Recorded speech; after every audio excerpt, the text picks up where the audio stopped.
My name is Greg Manette, and I'm the director and moderator of Religion Soup. And I work in chaplaincy with the Navigators here at St. Mary's University. And I'm also a proud graduate of this fine institution. I graduated in 2007. And I want to welcome you to the second annual Religion Soup Dialogues. It is great to see so many of you here to take in this evening's event. And we had such a good time doing it last year that we wanted to make sure that there was no fear of a snowstorm. Last year, the second night in Acadia, half the people weren't able to show up because it was the worst snowstorm of the year. And it took us 3 hours to drive with Bartram to Wolfville, which normally only takes about an hour. But I want to thank each of you for coming out to this event, and I trust that you will find it very informative and educational. That is the goal of Religion Soup. Regardless of where you stand regarding your views on Jesus of Nazareth, we hope that these events will give you much to consider and mull over in the coming days, months, and years. It is our hope that Religion Soup will create in you a desire to learn, and if you are not yet on a journey to explore the history behind the founder of Christianity, namely Jesus, that you will begin to study up on the life of arguably the most influential human being who has ever lived. We want to thank our many sponsors and supporters who have helped make this night happen. It takes a lot of time and energy as well as financial support to make an event like this move from an idea to a reality. For this reason, we give thanks to the main organizer of the event, the Navigators of Canada, to which I work with. And as President Dodds has said, the Navigators are an international Christian organization that strives to help people learn about Jesus through both word and deed. We, the Halifax Navigators, are involved in local ministry on campus here at St. Mary's, as well as internationally in our work with Uganda Venture. Uganda Venture gives Halifax University students the experience of serving the poor in rural Uganda, which is just a small taste of what we do, and you can find out more about the Navigators inside your program for this evening. We'd also like to thank St. Mary's University for generously supporting this event financially, as well as Acadia Divinity College, that is one of the key sponsors of this event. Acadia Div is a leading seminary in Eastern Canada and is one of the most academically recognized faculty in the country. And you will find an information table for Acadia Divinity College in the foyer on your way out. We'd also like to thank Shiloh University Church, the Archdiocese of Halifax and Yarmouth, the Catholic Christian Outreach, Fall River Chapel, and Excel Business Systems for their sponsorship of this event. We'd also like to say that if you feel inclined to make a donation, I'll cover the cost of this evening's dialogue. That'd be much appreciated. Although this event is free, we hope you will enjoy it so much that you wouldn't mind contributing a donation in one of the 2 donation bins located near the doors on the way out. Your support will help pay for the filming of this evening's dialogue so that thousands of people can view it on YouTube and benefit from it as well. So we thank you in advance for whatever you are able to give. Unlike last January, which was a debate, this evening is a dialogue. You will find the order for tonight's event outlined in your programs. We're going to start with opening presentations by both Dr. Laconin and Professor Martin, and then we're going to move into a 25-minute dialogue when both presenters will engage with each other's thoughts on the topic. I want you to imagine that you get to be a fly in the wall when these 2 scholars are sitting in a local pub bantering back and forth about their views on the evening's topic. That's what we're trying to create tonight, with bottles of water and a few hundred flies on that wall. After this, we will have questions from the audience, from you. That's where you come in. Like last January, you were asked to text message your questions to the phone numbers found in the program or up on the screen. As Stephen Peterson, the reviewer of last year's event, wrote in the Chronicle Herald, the Q&A format works like gangbusters. So please do text in your questions. Make them interesting, relevant. Don't sermonize or give the lecture. Make them challenging. What we're going to do is we're going to screen them to make sure there's no duplicates and find some of the most interesting questions that you put forward for our guests tonight. We would kindly ask you to not make any audio or video recordings of this event. This event is being professionally filmed. Will be on YouTube for viewing within the next few weeks. And also, if you have a cellular phone, if you could please turn that off. Sometimes it's not always the young person whose cell phone goes off. Sometimes it's the older person that forgets they even have a cell phone in their pocket. So check the cell phone in your pocket and put on vibrate. Religion Soup is an annual dialogue event aimed at fostering discussion around topics relevant to the Christian faith. Tonight we bring together two of the leading scholars in the field of Christian origins in order to discuss one of the biggest questions relating to Christianity, the resurrection of Jesus. It is helpful to hear different perspectives in order to be both informed and to expand one's own horizon. Christianity is an historic faith rooted in ancient Judaism and finds its origins in the community of first-century devotees to Jesus of Nazareth. One of last year's presenters, Professor Craig Evans, accurately stated that Jesus has left a very big wake in history. This is true. Without Jesus, Christianity would not exist. We would not be here this evening having this dialogue. Last year's other participant, Professor Bart Ehrman, recently stated in his latest book, Did Jesus Exist?, that, quote, there are several points on which virtually all scholars of antiquity agree. Jesus was a Jewish man, known to be a preacher and teacher, who was crucified in Jerusalem during the reign of the Roman Emperor Tiberius, when Pontius Pilate was the governor of Judea. This is the view of nearly every trained scholar. One must ask the question, how did Christianity get started in the first place? How did a crucified Jewish man in the first half of the first century manage to spawn the largest religion in the world today? The first Christians, we are told, believed that Jesus was raised from the dead by God. Whether or not this happened is the topic for tonight's dialogue. We are very proud to welcome Dr. Michael Licona and Professor Dale Martin to Halifax for this evening's Religion Soup dialogue. Tonight, they will be discussing the resurrection of Jesus and why it matters. I will give a brief introduction prior to each of the opening presentations. Both of our guests will present for approximately 25 to 30 minutes, beginning with Dr. Michael Licona. Mike Licona is Associate Professor in Theology at Houston Baptist University, and he's the President of Risen Jesus Incorporated. Mike was interviewed by Lee Strobel in his book, The Case for the Real Jesus, and appeared in Strobel's video, The Case for Christ. He's the author of numerous books, including The Resurrection of Jesus, a new historiographical approach, which you can purchase at the book table on the way out.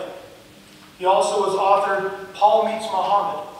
He's also co-authored with Gary Habermas of the award-winning book, The Case for the Resurrection of Jesus. And he's co-editor with William Dembski of Evidence for God, 50 Arguments for Faith from the Bible, History, Philosophy, and Science. Mike is a member of the Evangelical Philosophical Society, the Institute for Biblical Research, and the Society of Biblical Literature. He has spoken on more than 50 university campuses and has appeared on dozens of radio and television programs. His website is risenjesus.com. Mike earned his PhD with the highest distinction from the University of Pretoria in South Africa. We're very, very pleased to have him with us this evening. And Dr. Licona, let me ask you this question. Did Jesus rise physically from the dead? Would you give Dr. Licona a welcome, Nova Scotian welcome?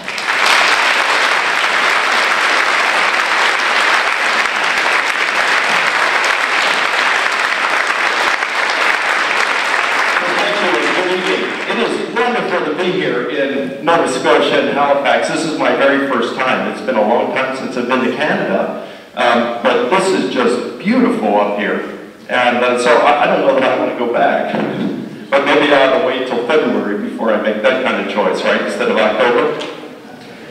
Well, I want to thank St. Mary's University for hosting this evening's dialogue, and just look forward to it. This is going to be fun. About 2,000 years ago, Jesus of Nazareth made some radical claims. He claimed to be God's agent, chosen to usher in his kingdom.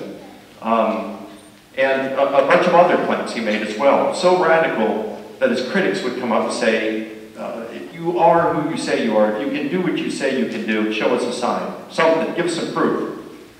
And Jesus said, I'll give you one sign, my resurrection. So the bottom line is this. If Jesus did not rise from the dead, that makes him a false prophet whom no rational person at least, should follow. On the other hand, if Jesus rose from the dead, then he did so in confirmation of his personal radical claims. And that gives us something we're going to have to think very seriously about. And the question is there any good evidence to show that Jesus, in fact, rose from the dead? I think that there is. And I've devoted a lot of study to this. The reason I did was because by my nature, we all have our idiosyncrasies, and one of mine is that I'm a second guesser. I second guess and doubt just about anything. I want to tell you a story. It's truly embarrassing to me, but just to give you an example of it, a few years back, I ran out of cologne and I wanted to get something else, and so I was thinking, well, what should I get? And I went to this department store and I was looking at all these different fragrances, and I got down to about 2 that I really liked, and so I'm going back and forth, wondering which one I would enjoy over the long term. And so I chose it, went up and purchased it. Leave the store, about 15-minute drive home. I get about 2 minutes from my house, but the whole time I'm thinking, I should have got that other one. Well, maybe not. No, I'm glad I got it. No, I should have got that other. 2 minutes away, I kid you not. I turned the car around, went back to the department store, swapped them, came back thinking, all right, I think I got the right one. I'll wear it a couple times and never wear it again.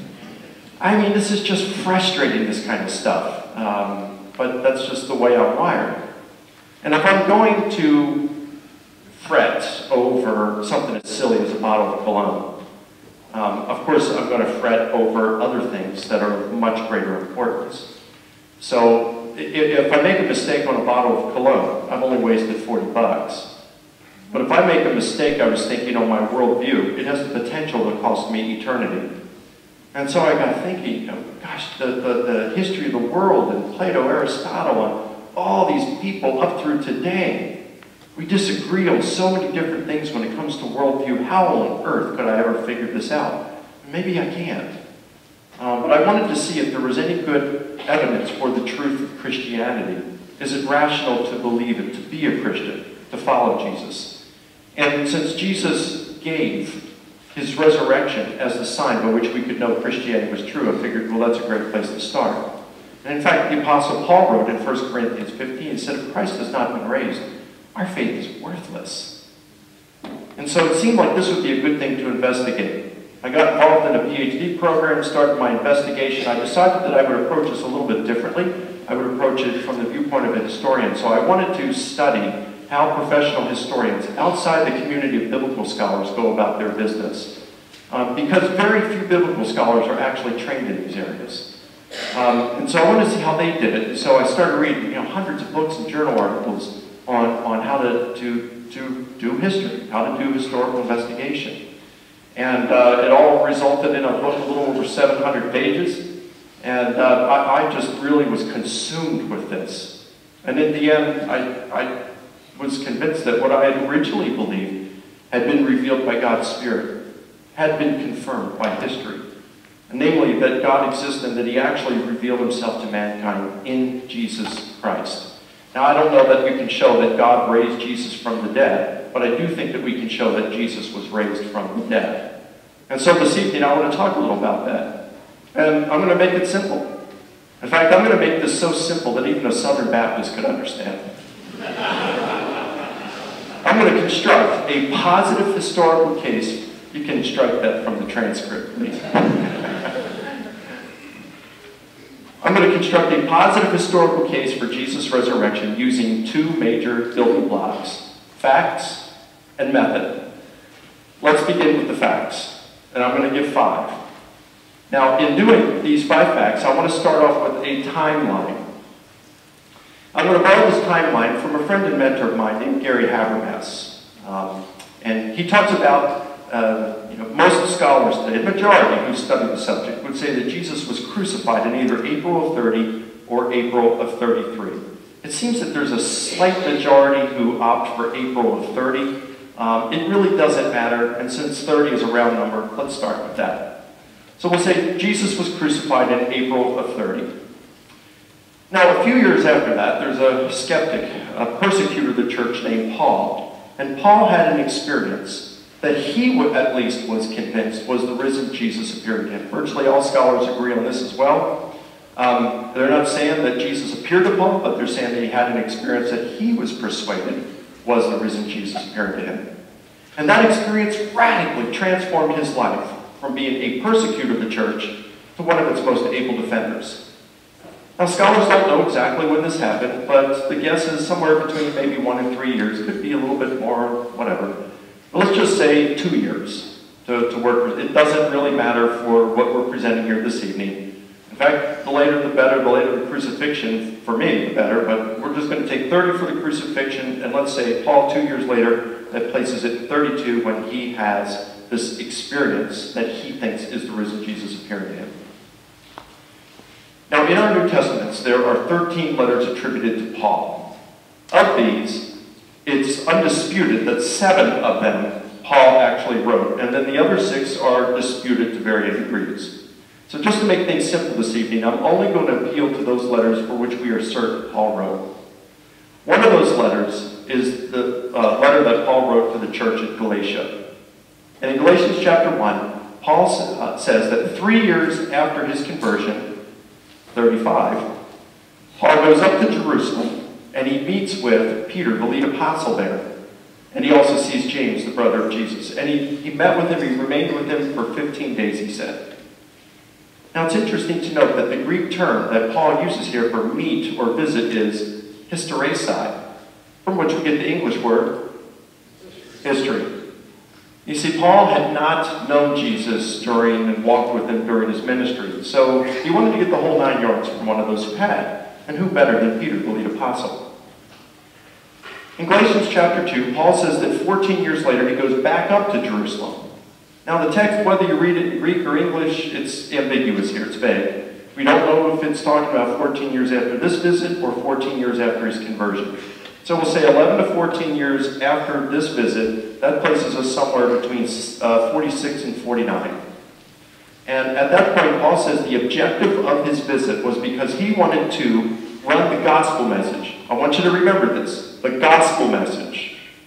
He wanted to run the gospel message past them that he had been preaching all these years to ensure he hadn't been working in vain all these years. In other words, he wanted to make sure he was preaching what the Jerusalem apostles were preaching. And he says, they added nothing to what I had to say. Instead, they granted to me the right hand of fellowship. In other words, they said, you're good, Paul. Keep up the good work, brother. So according to Paul, within 16 to 19 years, or 46 to 49 AD, Paul says he's preaching the same thing as the Jerusalem apostles when it comes to the gospel message, the essentials of Christian faith. Now, for all we know, Paul could have been lying there. He could have been exaggerating. So historians look for corroborating data, and fortunately in this case we have some. There were some people who history reports probably knew and were trained by the apostles. For example, there was a guy named Clement of Rome, and he probably had a friendship with Peter.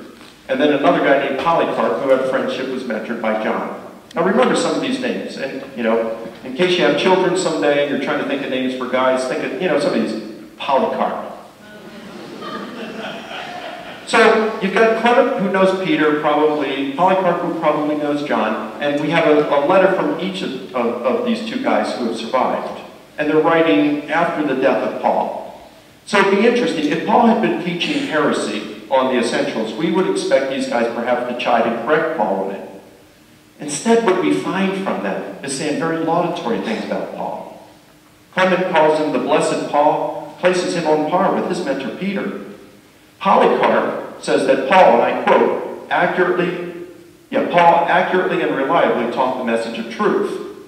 That's pretty neat. So that seems to suggest that even after Paul's death, he hadn't changed. What he said here was correct. He was preaching what the Jerusalem apostles were preaching, and then after his death, they said, yep, he continued to preach what the message of truth, accurately and reliably.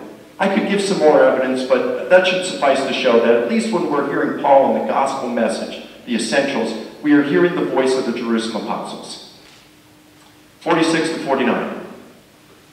A few years after that, Paul goes up to an ancient Mediterranean city named Corinth, and he starts a church there, the First Baptist Church of Corinth. And after he spends a little time there, he leaves and he goes on to some other work in the ministry. And the church at Corinth sent him some letters, and they're dialoguing, corresponding with him. They're asking him theological questions, questions about practicing Christianity within the church and what to do in this situation and so forth, and Paul answers them. They go back and forth. There were 3 or 4 of these letters that Paul wrote back to them. We have 2 of them. One of those letters is 1 Corinthians. We're going to look, he writes at about 55, or within 25 years of the crucifixion.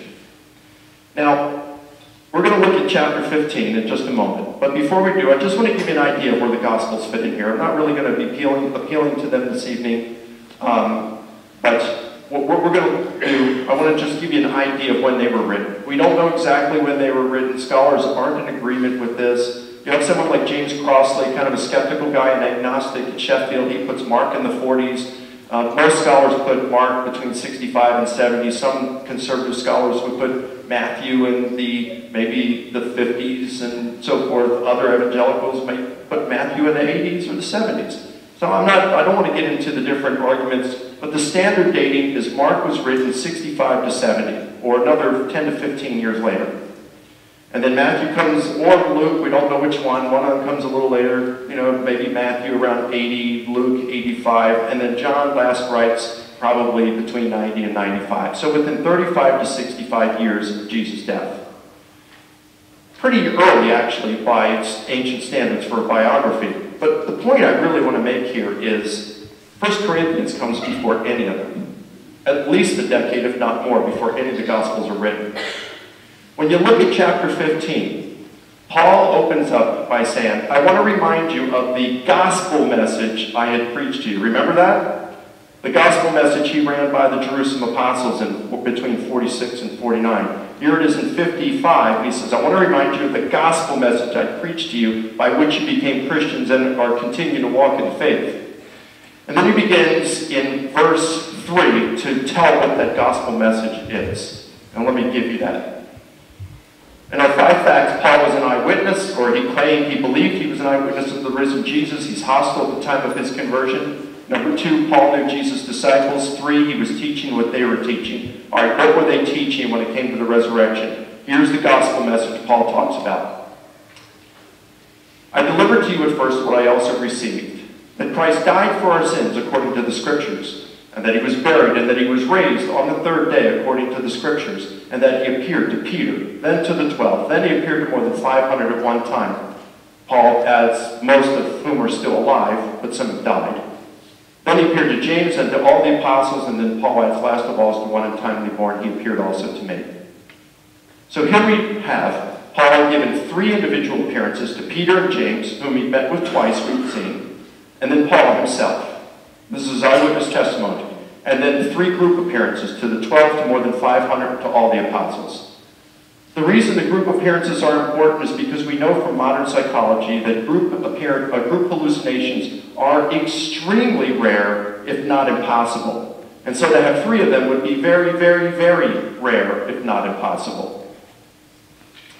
The interesting part about this too, remember, he's saying this in 55. He said, I delivered to you when? In 51, when he wrote the letter, or when he started the church there, what I had also received before then.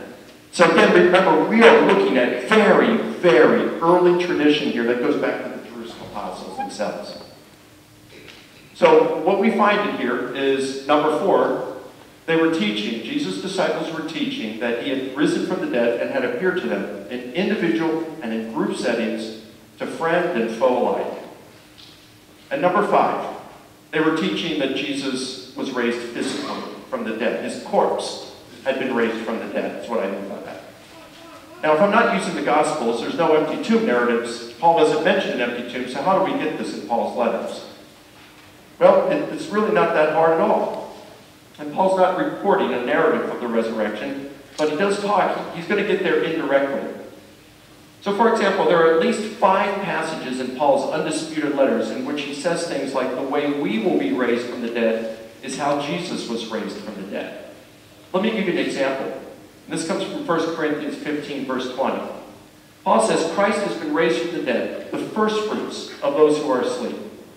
Now, first fruits was an agricultural term, meaning the first of the crops to be harvested. How many of you have grown some vegetables, a tomato plant or something like that in your backyard? Great. A lot of you. Well, I'm from the deep south, and there some of them grow them in their front yard, you know. They do it while they're sitting on their couch on the front porch looking at it, you know what I mean? So you grow these tomato plants, and you watch it throughout the summer. They start off small, and then they get bigger, and they're green, and then they turn yellow, and then orange, and they get darker, and finally red, and you pull that first one that's ripe, you pull it off the plant, you slice it up, put it on a sandwich, and eat it. It just tastes great, right? Well, that's the first fruits. You're ready for the others, but they're not ready yet. They're coming later. To be asleep was a euphemism in antiquity to mean that you're dead. It's like today we say he passed away rather than saying he croaked. So what Paul's saying here is Christ has been raised from the dead, the first fruits of the dead. He's the first to be raised from the dead. Now, I know I'm not using the Gospels for this, but here's the thing. Maybe you're saying, well, yeah, but the Gospels talk about Jesus raising Lazarus, Jairus' daughter, and the widow's son. How can Jesus be the first fruits? Because they're raised in the same kind of body, only to die again. Jesus, according to the context in 1 Corinthians 15, Paul's saying Jesus is the first to be raised with a resurrection body. And he's going to go on to explain that a little bit. Well, if Jesus is the first fruits, when are the rest going to be raised? When are the apostles going to be raised? When are the Christians who have died from that point on, and saints and the Old Testament, and all, when are they going to be raised? When are our loved ones who have died as believers, when are they going to be raised? Paul answers that 3 verses later. He says, but each in his own order. Christ the first fruits, April 30. After that, those who belong to Christ at his coming, when Jesus returns. What happens to us in the meantime? Paul answers that in some of the other undisputed letters. He says to be absent from the body is to be present with the Lord. So you're going to be absent from the body. And then he says that he has the options. He can die and be with Christ or remain on the body. In other words, when you're with Christ, you're out of the body. Your spirit goes to be with Christ. 1 Thessalonians 4, verses 13 through 17 illustrates this for us, kind of. He says, Paul says, we don't want you to be uninformed about those who have died, so that you will not grieve as do the rest who have no hope. For if we believe that Jesus died and rose again, even so, God will bring with him those who have died as believers. He's going to bring them with him, which means they're with him now.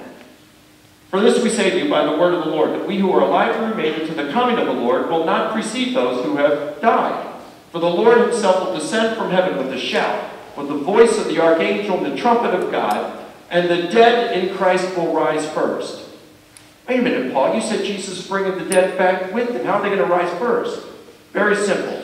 Remember, Paul suggests here that when you die, your corpse is buried, your spirit leaves your body, goes to be with Jesus in heaven, and exists as a disembodied spirit.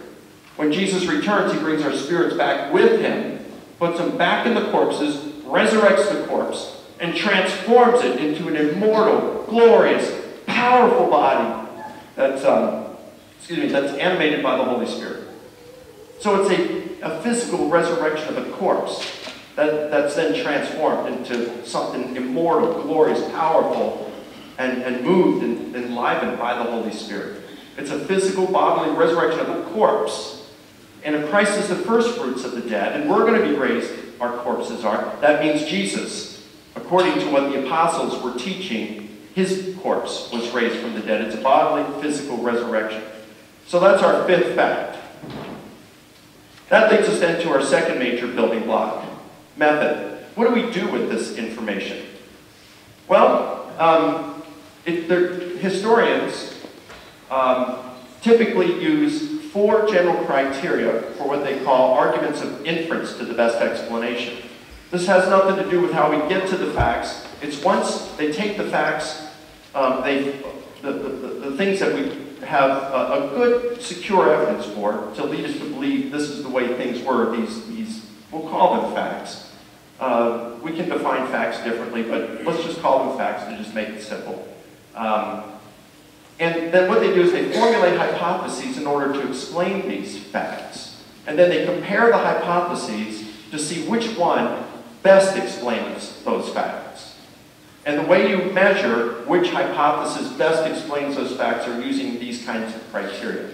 And even though they sound kind of fancy, they're pretty commonsensical. Explanatory scope is the ability of a hypothesis to account for all the facts.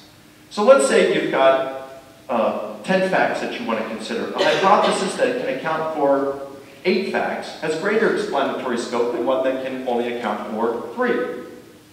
Imagine a jigsaw puzzle, and each piece of the puzzle is a fact. You know how you try to put the puzzle together and some of the pieces are orphaned? So the puzzle solution that uses the most amount of pieces has greater explanatory scope. Think about each puzzle piece being a fact. Explanatory power is the ability of a hypothesis to account for the facts without forcing them to fit or without excessive ambiguity. Think about this for a moment. Think about the jigsaw puzzle. You know how you can take pieces and you know how you can force them to fit, but you know they really don't go there? Well, you can do that as a historian too. It doesn't quite fit the hypothesis well, but you kind of make it fit that way. That's lacking explanatory power. Or if you had too much ambiguity or vagueness, Michael Goulder is an agnostic New Testament scholar, and he says, well, whatever the disciples experienced in terms of these appearances, I'm not going to say they're hallucinations or delusions or illusions or whatever, but we kind of get the idea of what they are. They're natural phenomena. What? Well, people in the mental health profession would say there's a massive difference between hallucinations, delusions, and illusions. And for you to just clump those all together is just naive. And so what Goulder is doing here is he's we get the idea, well, you're not really describing what happened. And so his hypothesis lacks explanatory power. Ad hoc, that's a Latin term that means for this. Imagine if we were to have the hypothesis that undetectable gremlins from Saturn were responsible for raising Jesus from the dead. They visited the earth in the 1st century. They didn't really care for Jesus, thought he was a lunatic, but they really didn't like what the Jews and the Jewish and Roman leaders did to him. So in order to get back at them, they entered his body, reanimated it, spoke through it, and convinced others he'd been raised from the dead. Well, now that adequately explains all of the facts that we're talking about, does so without forcing them. The problem is it's ad hoc. It was created, the hypothesis, for this. Complete improvisation without a shred of evidence for the stuff that would, like undetectable gremlins from Saturn. In other words, we wouldn't expect that hypothesis to be true other than it explains the facts. Very ad hoc. Every hypothesis has a degree of ad hocness to it, but the one that is least ad hoc is to be preferred. And then finally, plausibility. It has to be in agreement with other widely accepted facts. So let's just take the resurrection hypothesis. Certainly, we have to say that it's implausible. It's widely accepted that people don't come back from the dead, at least by natural causes. But this is applied to Jesus. I think not, because the hypothesis from the very beginning isn't that Jesus was raised naturally from the dead or unassisted. The hypothesis from the very beginning was that God raised Jesus, or Jesus was assisted in coming back to life. And 100 billion people dying and remaining dead and not coming back by natural causes or unassisted tells us absolutely nothing pertaining to whether Jesus could come back from the dead assisted or by supernatural causes. So I don't think the resurrection hypothesis is implausible. I don't know that I could say it's plausible. Now, over the last few months, 6 months, I've come to believe that there is a degree of plausibility, but I don't have time to argue for that this evening. So I'm just going to be content this evening to say that the resurrection hypothesis is neither plausible nor implausible, it's just inscrutable. Because you have to know whether God, if he exists, would want to raise Jesus from the dead, and that's pretty difficult to be able to determine. What about ad hoc? I don't think the resurrection hypothesis is ad hoc. At most you could say, well, it kind of supposes that God exists. No, I haven't really said that God raised Jesus. I've just said he was raised by let's just say a supernatural cause, if you will. And because we can't prove that it would have been God that raised him. I think God's the best candidate for it, of course. But as a historian, I can't show that God raised Jesus any more than as a historian I could show Jesus died by crucifixion, but I can't prove that his death atones for sins. So I don't think it's ad hoc. But even if you want to say God raised Jesus, is some pretty good evidence from philosophy and science that God exists, I think. Explanatory scope and power. I think the resurrection hypothesis adequately accounts for all the facts that we're talking about this evening, without forcing them to fit or without excessive or any ambiguity. So it passes these. Bottom line, resurrection hypothesis passes 3 of the 4 criteria for the best explanation with flying colors and doesn't fail the 4th. So it does a pretty good job. What about the leading naturalistic hypothesis? There's a lot of them out there, but probably the one held by most would be hallucinations. Hallucinations comes in many different forms in terms of the hypotheses. Everybody has a different hypothesis. Let me just give you a generic one. That is, Jesus died. He died a sudden and violent death. His disciples went into despair. They were shocked. What are we going to do now? When people are grief-stricken like this, they often turn to the bottle. You know, they could get drunk back then. Paul said, don't get drunk with wine. They had hallucinogenic drugs. You know, maybe there was another reason they called Jesus the Most High God. You know, so they're distraught about this. They get high, drunk, something. They see a shadow. There he is.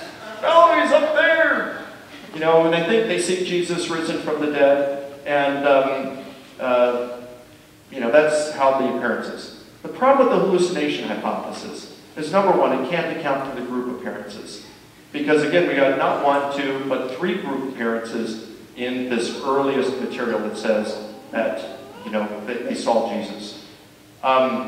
Second, you got the problem with the fact that hallucinations come in 6 different types of modes: visual, auditory, olfactory, gustatory, tactile, where you feel something touching you, or kinesthetic, where you feel the sense of motion. Like when you're having a dream, that just before you wake up, you feel like you're falling off something. That is called a kinesthetic hallucination. We've all had those. See, you don't have to be a flake to have a hallucination.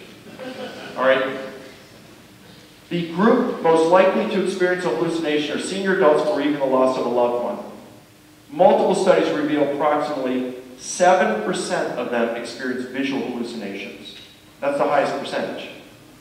And yet, when we come to Jesus' disciples, he appeared to the 12, he appeared to more than 500 one time, he appeared to all the apostles. At least in 2 of those cases, it's 100%, not 7%, but 100% experience a visual hallucination simultaneously, and the content must have been so similar that they all thought they were seeing the same thing. Doesn't sound like a hallucination. Hallucinations also don't account for the appearance of Paul. Jesus would have been the last person in the world he would have wanted to see. So it doesn't have good explanatory scope. It's implausible because it's not in agreement with what we know from modern psychology pertaining to hallucinations and group hallucinations. In order to account for some of these, you might have to say, well, weird things happen sometimes. This is one of the times that not 1, 2, but 3 weird things happen with the group appearances. That's forcing it to fit. It lacks explanatory power.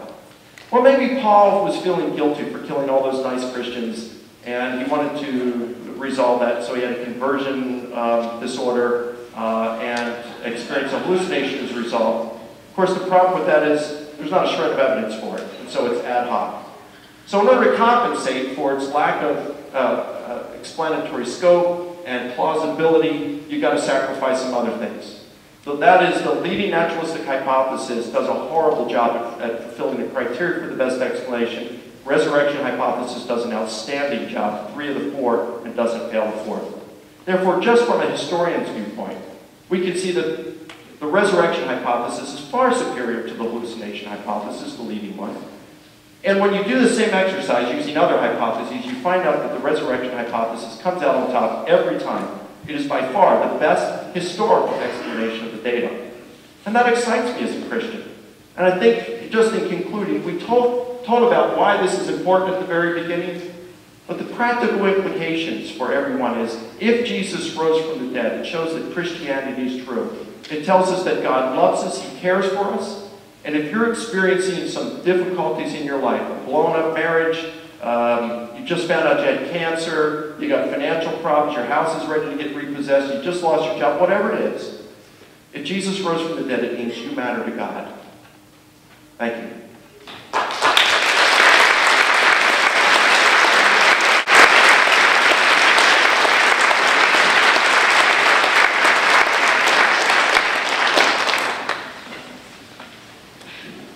Thank you very much. Our second participant this evening is Dale B. Martin. Dale Martin is the Woolsey Professor of Religious Studies at Yale University. He was educated at Abilene Christian University, Princeton Theological Seminary, and Yale University.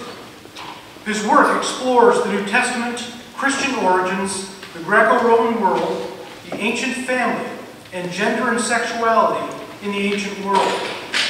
Professor Martin has been awarded fellowships by the National Endowment for the Humanities, the Fulbright Commission, the American Academy of Arts and Sciences. He was elected to that position in 2009. And his publications are quite numerous. He's a prolific author.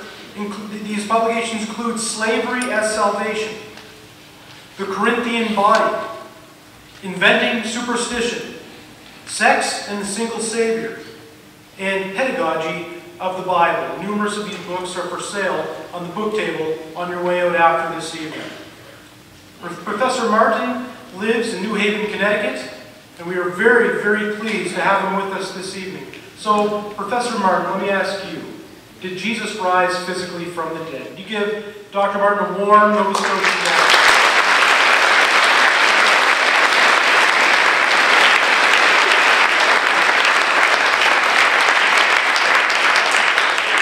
I'm not going to walk around. I'm going to stay here like the boring professor that I am. I think that this mic will be just fine for me. If you can't hear me, please let that man be wandering around aimlessly in the auditorium. No. Thanks so much for inviting me. This is my first time in Nova Scotia. As a boy from the Gulf Coast of Texas, I'm a long way from home.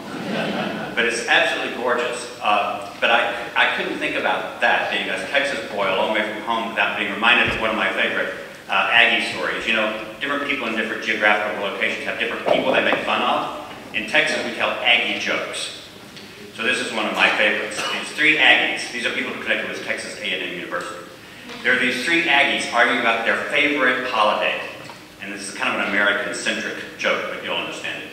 And one of them says, I love Easter. It's my favorite holiday. The whole family gets together, plays some softball, shoots off firecrackers, eats hot dogs, and just has a big picnic, and waves flags. And another Aggie said, you stupid Aggie. That's not Easter, that's the 4th of July. My favorite holiday is Easter because that's when the whole family gets together. You have turkey and dressing, you watch football on TV, you have some touch football outside, and you give thanks to God, and then the guy says, you stupid Aggie, that's not Easter, that's Thanksgiving. My favorite holiday is Easter because it's the most important Christian holiday in the whole year. It tells the story of the dead Jesus who's crucified, put into the tomb, and on the third day, Sunday, the stone rolls away, Jesus walks out, and if he sees his shadow, he goes back in and we have 6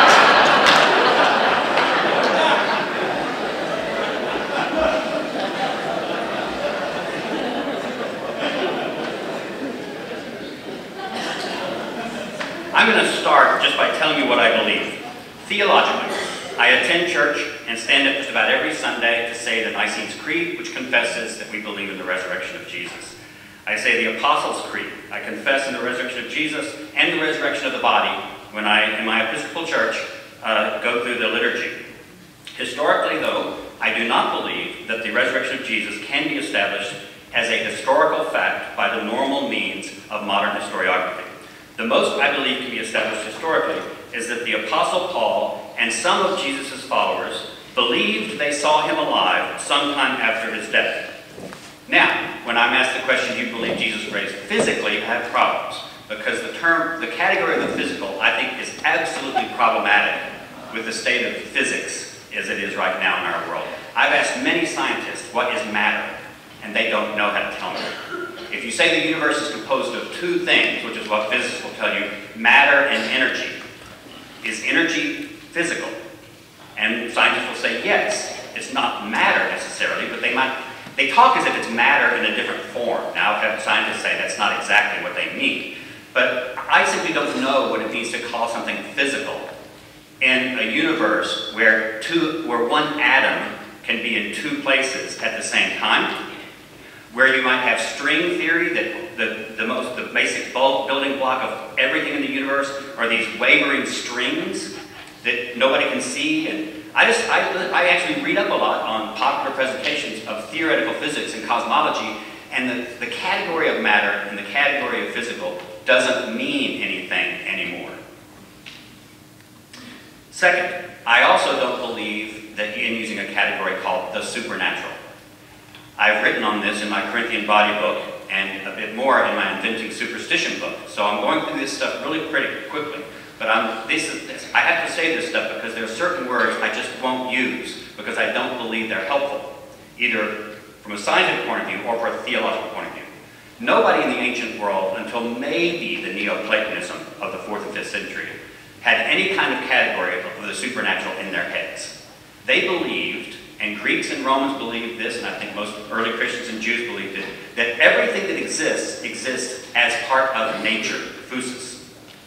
So they just didn't have the category of the supernatural. There was no word for it. I found a word around 500 in Pseudo-Dionysius's theology. He uses the Greek word hyperphysis, which is the closest thing, but it's a new word around the year 500.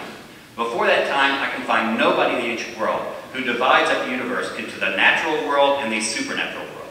I believe that division came about mainly from René Descartes and his philosophy.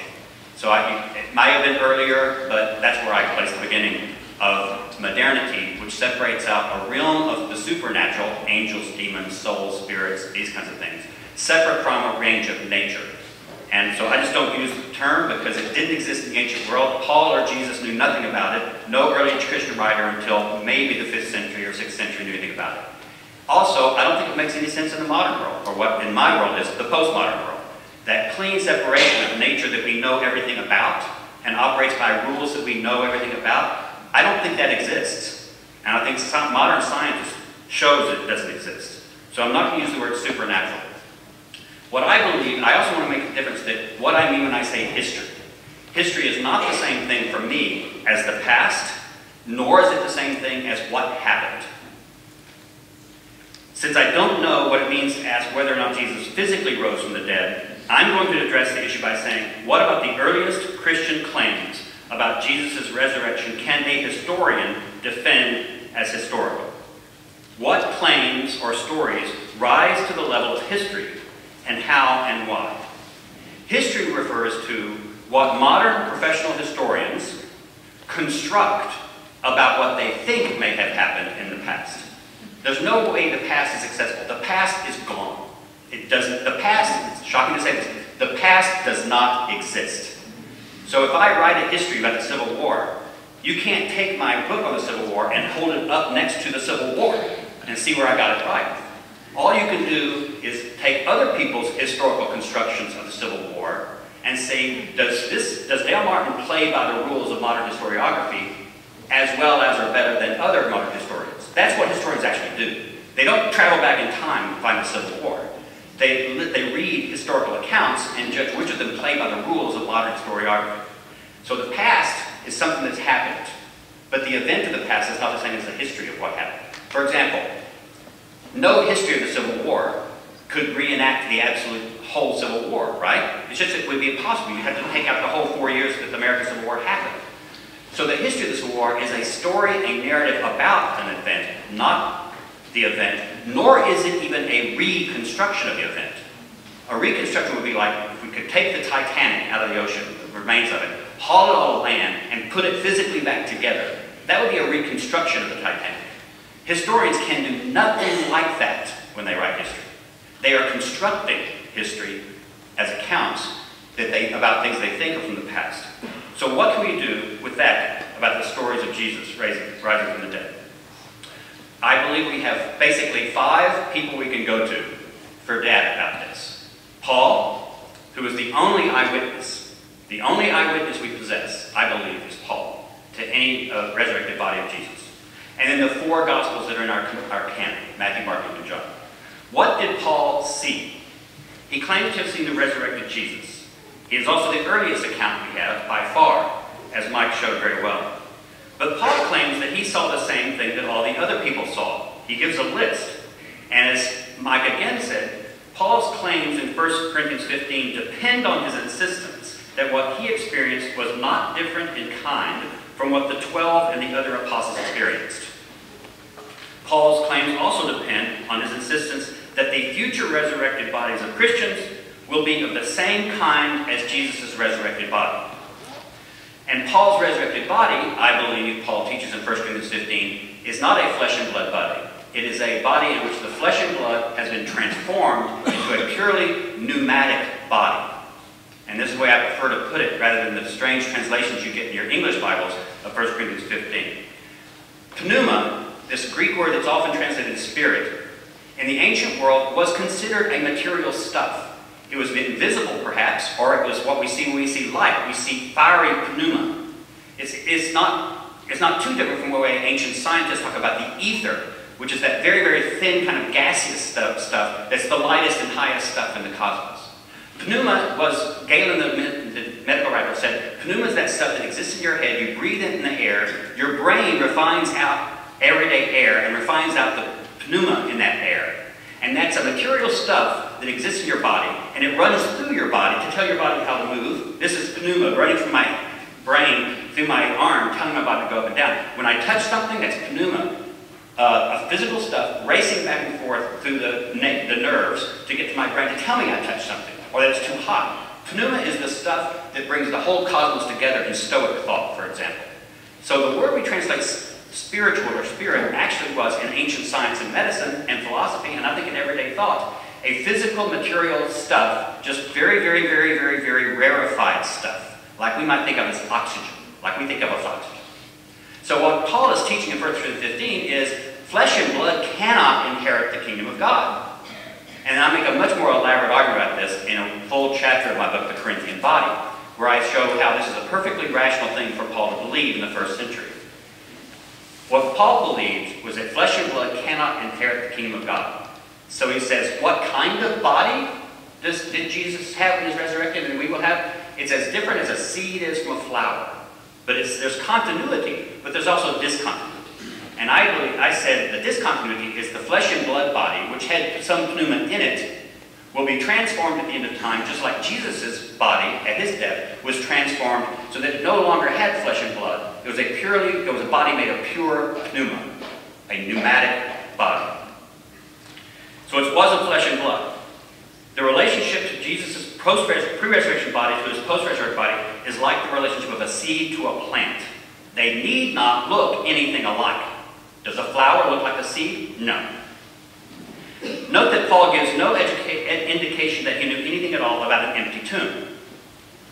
He claims to have seen the body of the resurrected Jesus, but it was not a flesh and blood body. It was a pneumatic body, a body composed of the stuff of pneuma. So, Paul's our only eyewitness to this body, and he describes it as a pneumatic body, whatever that would mean. It's hard to imagine what he's thinking of. He does believe it's physical, in his sense of the word physical, because pneuma is a physical stuff in Paul's world. Now, arguments against the historicity of the empty tomb scenes, though, is what I'll be concentrating on for the next 10 minutes, maybe. I believe that none of the empty tomb stories in the Gospels has any claim to historicity at all.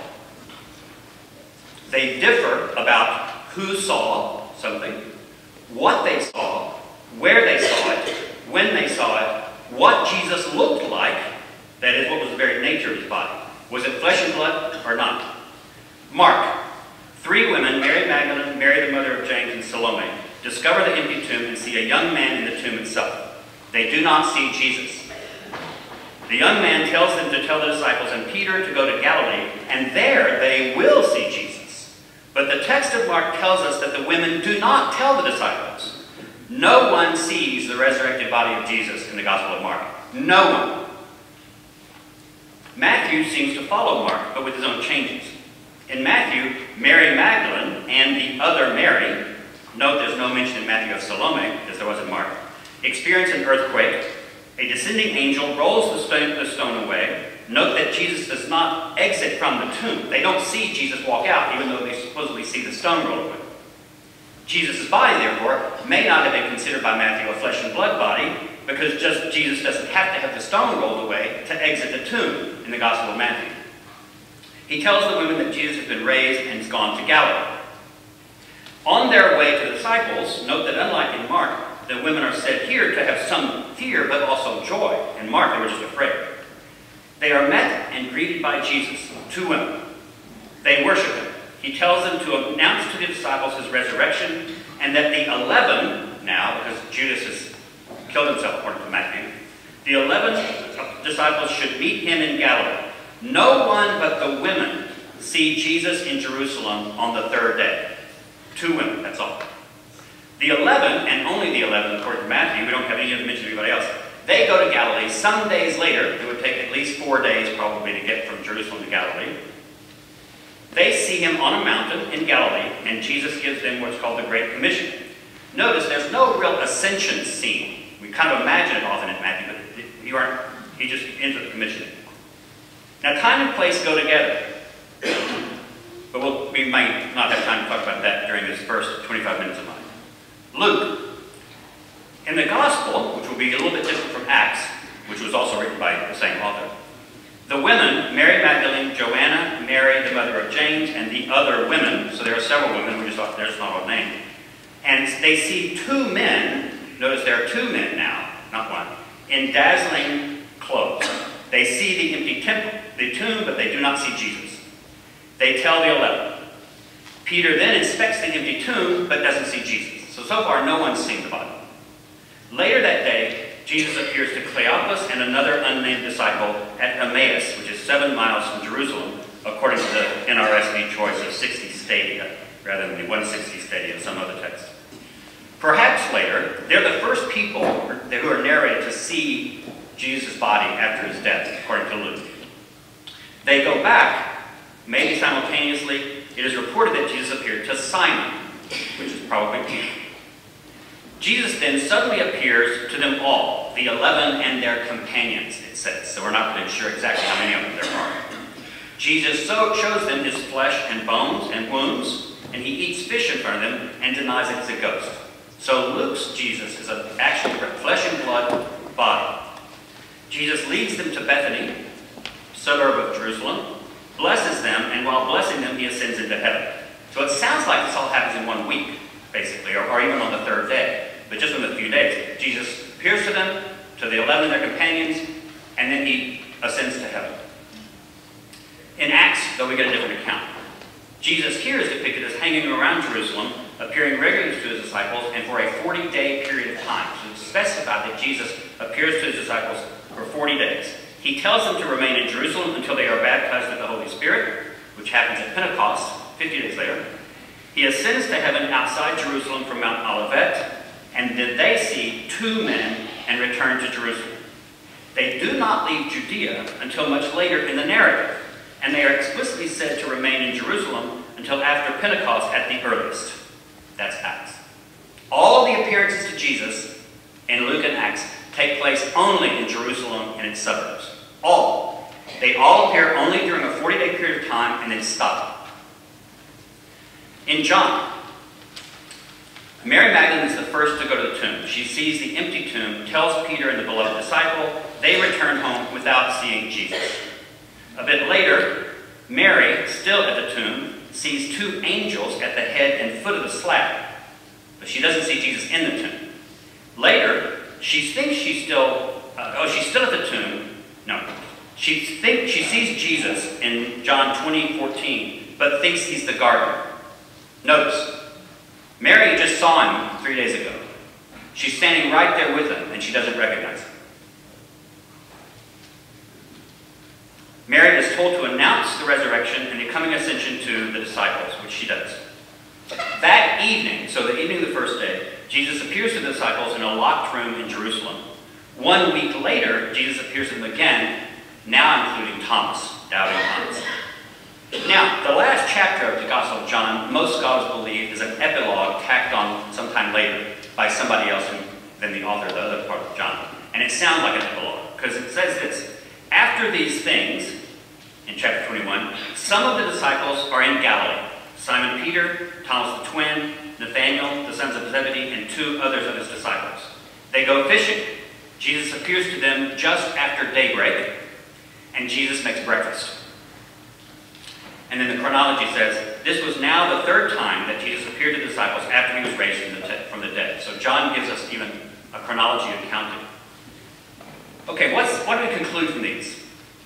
The only two things all 5 accounts, the 4 Gospels and Paul, have in common is, number 1, that Jesus did in fact rise from the dead, and number 2, that it was on the 3rd day.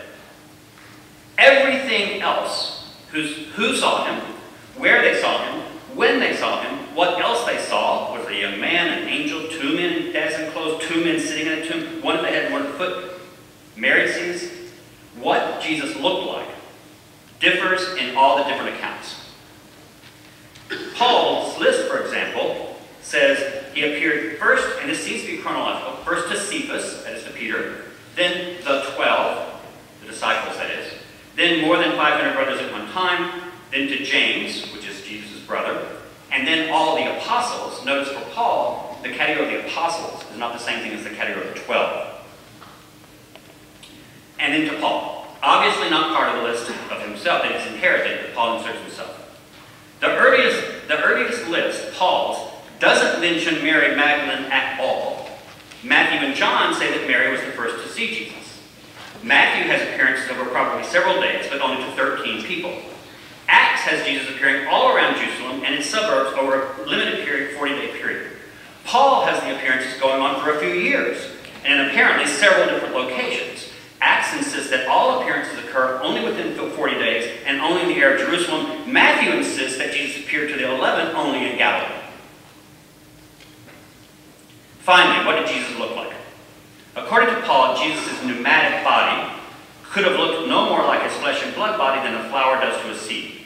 According to both Luke and John, his disciples tended not to recognize him when they first saw him, suggesting that we have here reflections of earlier traditions that Jesus' resurrected body didn't resemble his pre-resurrected body. The disciples on the road to Emmaus don't recognize him until he breaks the bread. Mary doesn't recognize him at the tomb. The disciples out in the Sea of Galilee don't recognize him at first. It's when later they say, he's making his bread. I think that's Jesus. So they didn't recognize him when they first saw him.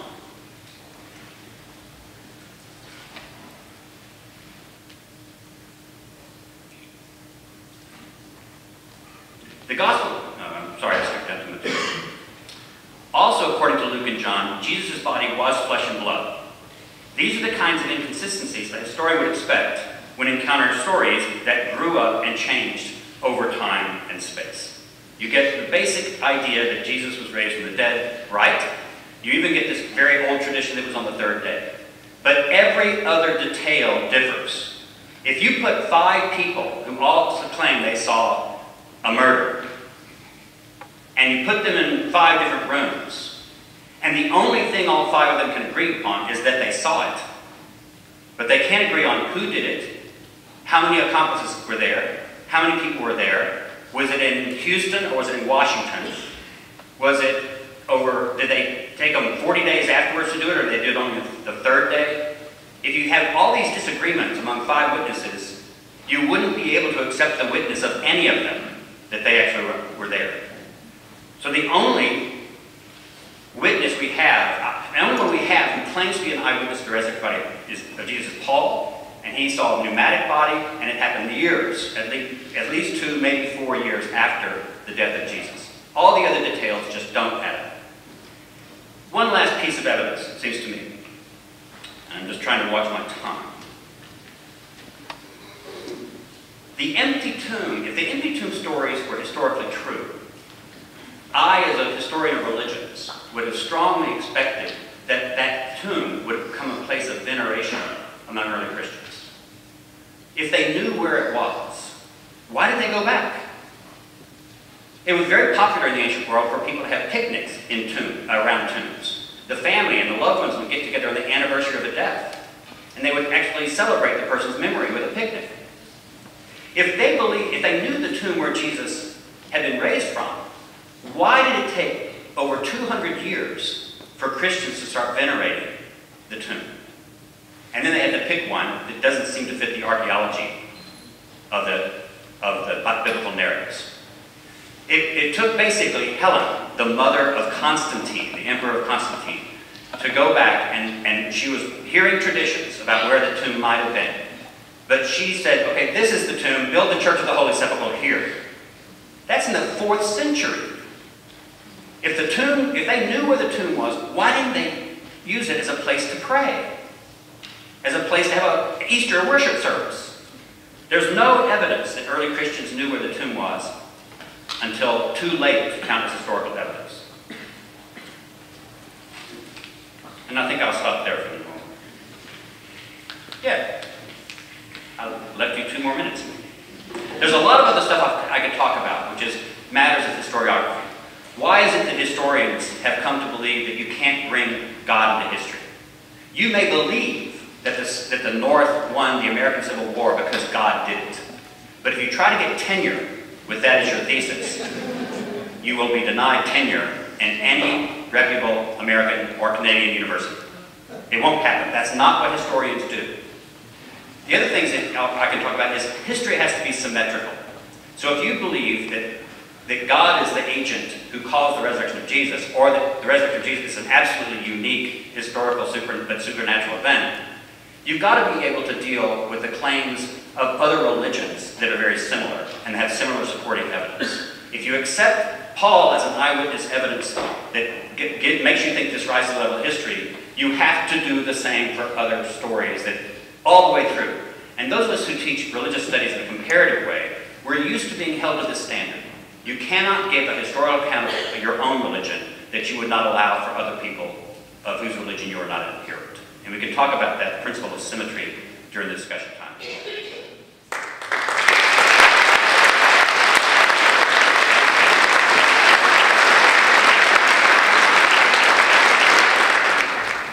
So what we're going to do now is actually my favorite part of the night. I thought those opening presentations were very good. But we're going to move into a time of dialogue. So each of these scholars are going to be able to sort of ask questions and critique each other's views on this evening's topic. And it's as though we get to, be there as they talk to each other, which is exactly what we're doing. So what we're going to do is we're going to start with when Dale is able to figure out that modern electronic device. You got it? Okay. So Dale's going to start asking Mike some questions, but we're going to go for about 25 minutes, and I'm just going to ask these guys to sort of, share the time, go back and forth, talk about what you agree on, disagree on, ask each other questions, try to trip each other up, have fun, and Dale, do you have a phone call? Okay. So, are you ready to go? Okay, so Dale, you can get started. Go. Since you didn't talk about the empty tomb narratives, I would like to know, number one, how do you deal with those or empty tomb periods as a historical event? And if you do, does it bother you the kinds of questions that I raised about inconsistencies in my movement? And it seems to me that what you need to do is not only give an account of what you think happened there, and either which account is best or some amalgamation of them, or if you believe they can all be harmonized in some way. I just don't see it. But what I want to, and then the other thing is that, see, I believe I can give a fairly historical guesses of how, from the belief of some of his disciples that they saw him after his death, and I have no idea what they actually saw or what they experienced, and I don't deny that they believe, at least some of them really believe they saw Jesus after his death. From that core germ belief, which is one of the things you and I share completely, how do you get all these different empty tomb stories that don't match each other? Well, I'm really glad you asked that, to be honest with you, Dale, because this has, since my first debate with Bart Ehrman back in 2008, he raises this, of course. And I don't know, the differences never really bothered me, but they do bother a lot of Christians. And so I really started to look into these differences. The first thing I did was I read the Gospels many times in Greek, because it really slowed me down, as you know, reading it that way. And helps you see things that you just don't see in English because we're so familiar with it. I began to see a whole lot more differences when I did that than I ever suspected were in there. So I started recording them. And that grew, and that list grew, and now it's a Word document that's 50 pages long of differences I found between the Gospels. So then I put them in these categories of what I thought the evangelists, Matthew, Mark, Luke, and John, were doing to account for the differences. But then that's only speculation on my part. And some of the literary liberties I thought they were taking.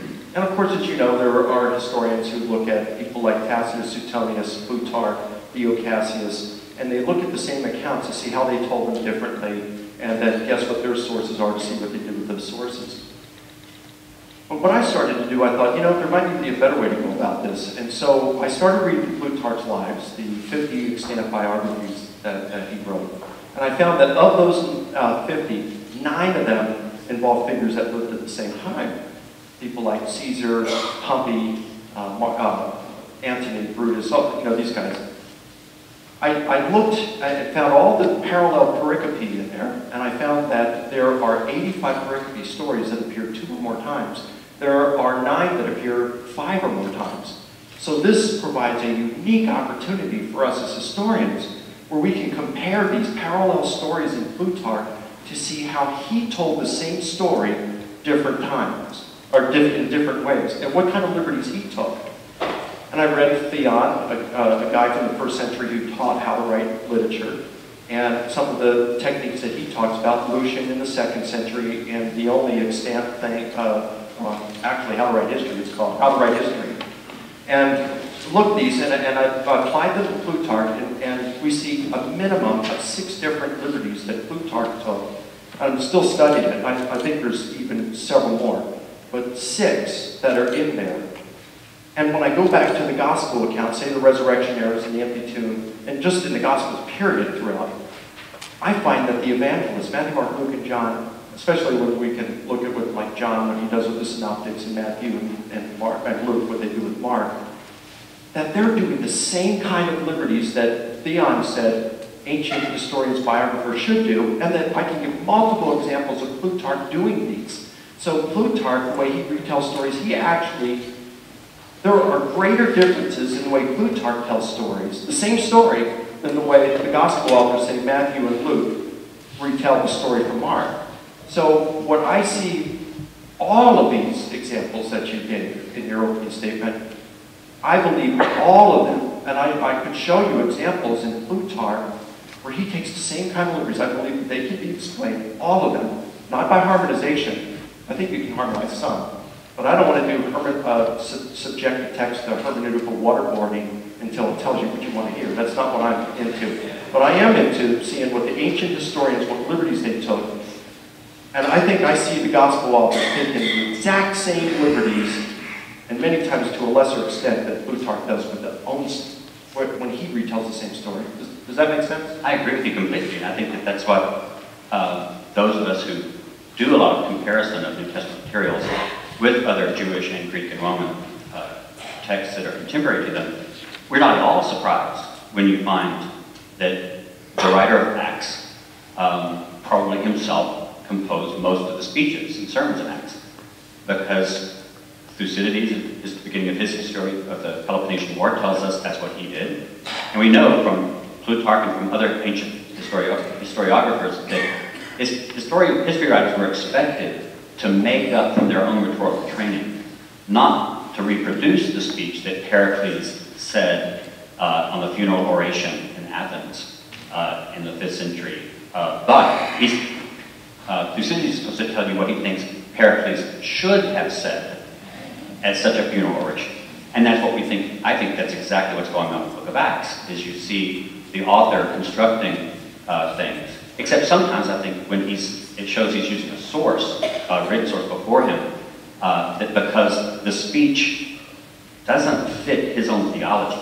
So I think the speech of Stephen is special in Acts because Stephen is actually giving an anti-Mosaic, anti-law, anti-temple speech. And the writer of Luke and Acts is not anti-law, not anti-Mosaic, and he's pro-temple. So I think there, what you have is, in that case, the author probably used some pre-source and stuck the speech of Stephen into that slot because he just thought it fit well there. But it doesn't match his own theology. But in most of the other places, the speeches that he gives, doesn't matter whether Peter's giving it or Paul's giving it or whoever's giving it, they're remarkably similar, and it's precisely because they were written by the author himself. My question is just, though, that what that shows me is that these texts are reliably untrustworthy when it comes to providing historical data. See, I wouldn't go that far. And the reason being is we can test how far they did go. And you're right, Thucydides talks about how to write speeches. So does Polybius a little bit later. So does Theon in the 1st century. And so does Lucian in the 2nd century. And in no case do they say that you can invent a speech that did not occur. In the case that you mentioned with Thucydides, what happens, yes, you can invent the speech that they would have given on that occasion, but it's not a fictitious occasion, it's an actual occasion. Yeah, that's right. And that's Or it's only... an occasion they thought was actually. That they report tons of stuff that we modern historians don't believe happened. So if they would have believed that this occasion would have happened, and they would have reproduced the speech according to what they thought, they would have said on that occasion, if there were no eyewitnesses or anyone that could give them information. But if there was data on that speech, you couldn't just invent the speech out of whole cloth. Thucydides is clear on this, and so is Polybius, and so is Theon and Lucian, where you have to reconstruct the speech as carefully as you can. After, if you're the eyewitness, you also get other eyewitnesses, and you reproduce it as best as you can. But then, as Lucian says, the historian can take the data that he knows in reproducing those speeches, and then he can dress it up with his own oratorial skills and show off his own oratorial skills. So yeah, of course there wasn't, you know, where you had video cameras or digital recorders who were there to do this. There was shorthand starting in Cicero's day, but we don't know that, you know, these shorthand recorders were around when the apostles were preaching. But I would think that when we look at the speeches in Acts, that these are fairly accurate recollections of what Peter or Paul or Stephen uttered on that day. And let me just say one other quick thing about this, especially when it comes to not only the apostolic curriculum and these speeches, but also Jesus' sermons. I do a lot of itinerant speaking. I'm on the road a lot. So what is interesting is if I give a lecture on the resurrection or the historic reliability of the Gospels, whether I do it in Halifax or Fairfax, it's going to be a lot of the same thing. And, you know, Bart Ehrman, your colleague, I mean, I consider him to be a warm acquaintance of mine as well, although we're not, you know, friends like you two are. But he gives the same speech all the time. I could almost quote him verbatim. And he will mix it up at times. But as he's talking, I could say, yep, it depends which gospel you read. Was it this? It depends which gospel you read. He does the same thing all the time. And so it's the same thing with Jesus. He's not preaching a new sermon every time he's out there. He's got maybe a dozen of them or something like that. The disciples are talking. And can you imagine, I mean, they've heard the parable of the prodigal son so many times, and I could just see Peter turning to Thaddeus and saying, here he comes. Look at that business guy over here. Wait until they say the father gave him his inheritance, and he goes, oh, look at him. He can't stand it. You know, because it's the same thing each time. So I think that there's a greater probability that when they were reporting Jesus' sermons, that they're getting things extremely accurate because they heard it time and time and time again. What do you think about that? Well, I don't think any of our Gospels were written by people who were themselves eyewitnesses of Jesus' ministry. I think they were all, Luke obviously points out that he's not, but I think all of our Gospels were written by people who were not disciples of Jesus during his lifetime. And I think in order to do so... But Luke said he got his information from the eyewitnesses, right? Yes, but this goes to the next question. I think you're completely exaggerating the value of eyewitness testimony. And I think this is even truer for the ancient world where people claim to be eyewitnesses and it's not reliable. But it's also being proved all over the place right now in court cases where the vast majority of people who have been cleared by DNA evidence that's now useful, they were convicted on eyewitness testimony. In almost every case, eyewitness testimony was the strongest evidence they had. They didn't have the proper material evidence, and we've had, you know, hundreds of cases overturned and proving that eyewitness testimony is not as reliable as a lot of modern people seem to think it was. And I don't think it was any more reliable in the ancient world. If anything, it was not as reliable in the ancient world as it might be in our world. And as far as I could bring two examples, Nicholas of Damascus was a friend of Octavian. He was a friend of Herod the Great. Herod the Great knew Nicholas of Damascus in Rome when he was Herod's secretary, wasn't he? No. I think people might have said that. But, I don't think he was actually ever. They were people of similar status. You wouldn't usually have a noble person as your, low. You'd have a slave as your secretary. Nicholas writes the life of Augustus, and he knew Augustus. He knew Octavian for most of his life, and he tells. So he's claiming to have been an eyewitness of a lot of things that he tells in his life of Augustus. But I know no modern scholar of any type will accept that a whole lot of what he tells us about Augustus is true. Because, Augustus is a god for him. He's trying to show that Augustus, could have been made, Livia could have been made pregnant by a god, just like Alexander the Great was made pregnant by his mother. Not Alexander wasn't made pregnant, as far as we know. But his mother, he claimed, even during his lifetime, was made pregnant by Zeus. So, just because Nicholas says he's an eyewitness, and he was an eyewitness of much of Octavian's life, no modern historian believes a lot of what he says, both about Augustus' actions and about Augustus' miracles. Eusebius of Caesarea was a contemporary of Constantine, preached in his church a lot, was able to interview him. Constantine was a patron of Eusebius of Caesarea in the early 4th century. But no one would believe that Eusebius' life of Constantine, even though Eusebius could be an eyewitness of it, we just can't trust it as for historical data because of the nature of ancient historiography. But that's where we come into applying certain criteria like multiple independent sources, the criterion of similarity, unsympathetic sources, embarrassing sources. Right, and which is why I say that I just don't think we can trust, I don't think you can call the Gospels anything like evidence for history in the way you can call, I think, Paul's letters evidence. That I think that if the very least we can say is that Paul believed he saw the resurrected body of Jesus after his death. And I think he sincerely believed it. And I think that some of the people he lists, although I certainly don't believe all of the people he lists, also made claims to have seen the resurrected Jesus.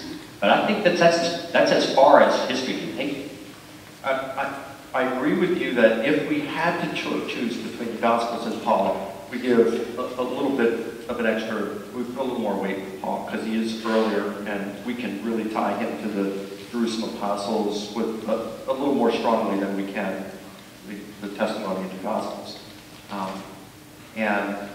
But I don't think that these differences in the Gospels, if these guys are just writing according to they're exercising the liberties that they had available to them, we have to judge them not according to, Matthew, Mark, Luke, and John did not form a committee for the misleading of future historians. They used the literary liberties that were available to them in that day, and we have to judge them not according to 21st century literary standards, but first century. And when they're using these kinds of liberties that others used, the end result is we might not know some of these peripheral details in which there are differences.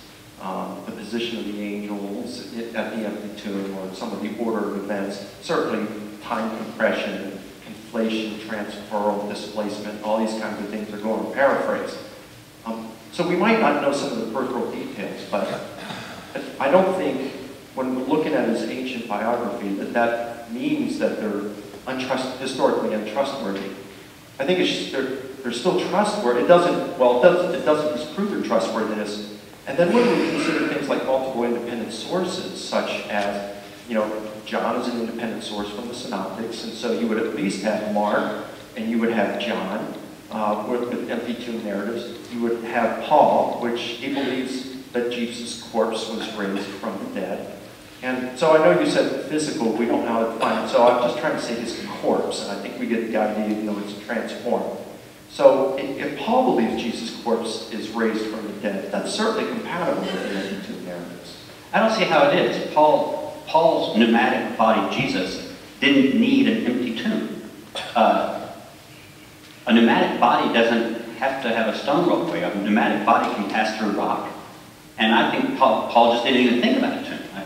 I think it's just historiographically wrong to introduce even the possibility of the empty tomb as if Paul's thinking about it. There's no evidence that Paul had any notion of any empty tomb. And I think that's quite because the empty tomb narrative developed later. And Paul's writing only, say, 20 years after the death of Jesus, and Mark's written 40 years after the death of Jesus. Mark could have invented the account of the empty tomb. And he's precisely the one who has no one see Jesus at the empty tomb, or even afterwards. Matthew could build up on what he's finding in Mark and say, well, if there was an empty tomb, we have to have some stories surrounding it. And then Luke also maybe either uses Mark or maybe uses Matthew and Mark, according to the other theory. And so Luke also says, well, we've got an empty tomb, we've got to have some stories about it. So Luke develops totally different stories than the ones we find in Matthew. Because the one thing they had in common is Mark, who has the empty tomb but no stories. And I think, although John, I don't think we can say that John had Matthew, Mark, and Luke in front of him, I think there's really good evidence that John knew the synoptic tradition. And I think it's really easy to read John as basically painting Matthew over here and Luke over here and trying to make them both work. And so he comes up with his own stories, some new stories, but some of them take place in Jerusalem and some of them take place in Galilee. Because that writer now, writing maybe in the 90s, the end of the first century, says, well, I'm going to make sense of all these different things because they don't agree with one. I would like to ask you another question, though, related to the value of eyewitnesses. I want to just follow up on one thing you said. You said Paul had no need for an empty tomb because of the pneumatic body. I'm curious to see how you'd respond to something I said in my opening statement when I said that Paul believed in the resurrection of the corpse. When you look at 1 Thessalonians, which I'm sure you think is probably, just like I do, it's probably the earliest piece of literature in the New Testament. Yeah, I do. And in chapter 4 of 1 Thessalonians, verses 13 through 17, Paul talks about that Christ is going to bring with him those who have died in Christ, the dead. And then the dead are going to be raised first. Paul also saw that when a person dies, they go immediately to be with Jesus in heaven. So just being with Jesus in heaven isn't resurrection. Something happens at the parousia, the second coming of Christ, which is called the resurrection. He brings the dead back with him, the spirits, or whatever you might want to call it, puts them back in the corpses, and then raises those corpses to transform them. So my point is that Paul envisioned the transformation of the corpse into whatever you want to call it. I'm not going to comment, I don't know. But it's, from Paul that is. But he envisioned resurrection as involving the corpse that is raised and then transformed. And so if the corpse is raised and it is transformed, well, then that would involve an empty grave, wherever that would be. I think you're putting two steps where Paul need not have thought of two steps. I think Paul thought that the resurrection is the same thing as the transformation. The resurrection of a dead body is the same process as the transformation of living bodies. And I think he said that would be in the twinkling of an eye. That all of a sudden, if you were standing there, your flesh and blood body, which also has a tomb in it, and Jesus comes back and at the word, whatever, then you would go poof. And the flesh and blood would be completely transformed into pneumatic substance. I think that's what he believed happened to Jesus' body. I think that's what he believed would happen to his body if he's still living. And I think that he believes that if the different parts of the body have been separated off by death, so that say that the soul or the spirit is in some other place, and the flesh and blood are in the earth, I think that what he must have imagined is that all different parts of the body would all of a sudden be miraculously reunited and poofed. Is that part of it? So reunited, the body would... In other words, I don't think you have to have a resurrection of a flesh and blood corpse first, and then the transformation of it into a resurrected body. Okay. I think the resurrection... simultaneously. Yes, the resurrection is not possible. The resurrection, I believe, Paul believed, the resurrection of a flesh and blood body is not physically possible. The resurrection of a flesh and blood. Okay, I would call that, if you want to say, I would say there's part one and part two of the process. A, B. I don't know that it's necessary we need to find that we can move on from there. I don't want to spend a whole lot of time on that. But it does seem to me, whether it is a simultaneous thing, like as soon as the part of the person that goes, can I just call it spirit? Yeah, sure. Okay, so the spirit... I don't think Paul is actually very consistent in the way he splits up the different parts of the person. So just so, we can talk consistently here, is the spirit that Paul believes when a person dies, the spirit leaves the corpse, goes to be with Jesus in heaven. The resurrection would involve the spirit being reunited with the corpse, and then poof, let's say, okay? It's transformed. So, even if it's in this pneumatic, or as you say in your book, like perhaps an electric body or something like that, it's still something, it's a transformation, poof, that happens to this corpse. And so it's like 2 Baruch 49 through 51. 49, how are the dead raised? 50. They're short chapters. 50. Well, the earth returns them in the same form in which it received them. 51. And then these are transformed into glorious bodies that shine like the stars. So it's still something that happens to the corpse. And so, I mean, Paul seems to think this corpse can transform a corpse. Swallowed up, right, by life. It can do some really cool stuff, although he doesn't go on to describe a bunch of these things. But it's still to the corpse. And if it happens to the corpse, it does leave behind an empty tomb or grave. Yeah, and Paul, I'm saying that Paul could easily have imagined that Jesus' tomb, if Jesus had a tomb. So he never talks about a tomb. I don't personally believe we have any evidence that there ever was a tomb of Jesus. I think it would be counterintuitive for the Romans to. I don't go with Don and Hassan on a lot of things, but I think it would be odd for the Romans to allow the straggling followers, or a guy who had just been crucified for imperial pretensions, and to allow them to take his body and give him an honorable burial in, a tomb. The Romans didn't do that kind of stuff with people they crucified. Well, so I think it's unlikely. Like, for example, in Josephus, in Jewish Wars, Book 4, Section 317, he talks about just prior to the destruction of Jerusalem, there were some mercenaries that the Romans hired to come in and kill a bunch of Jews. And then it said that the Jews were incensed because prior to this, it was the Roman custom to allow the Jews to remove the crucified and condemned from their crosses and give them a proper burial in Jerusalem. So this did happen in Jerusalem. Whether it was an honorable burial is something that could be disputed, but that the Romans allowed them to remove them from their crosses and to give them a proper burial. Josephus himself testifies to it. And I don't believe everything Josephus says. Josephus is one man writing defensively about the Jews and himself, but then you got probably in the 80s or 90s in Rome, and Josephus makes up stuff all the time. And if ever he can make up something to make the Jews look special, he will do it. So one example from one author does not a historical method make. You have to have general things. And I'm just saying, generally, most of us historians just believe that's not what the Romans typically did.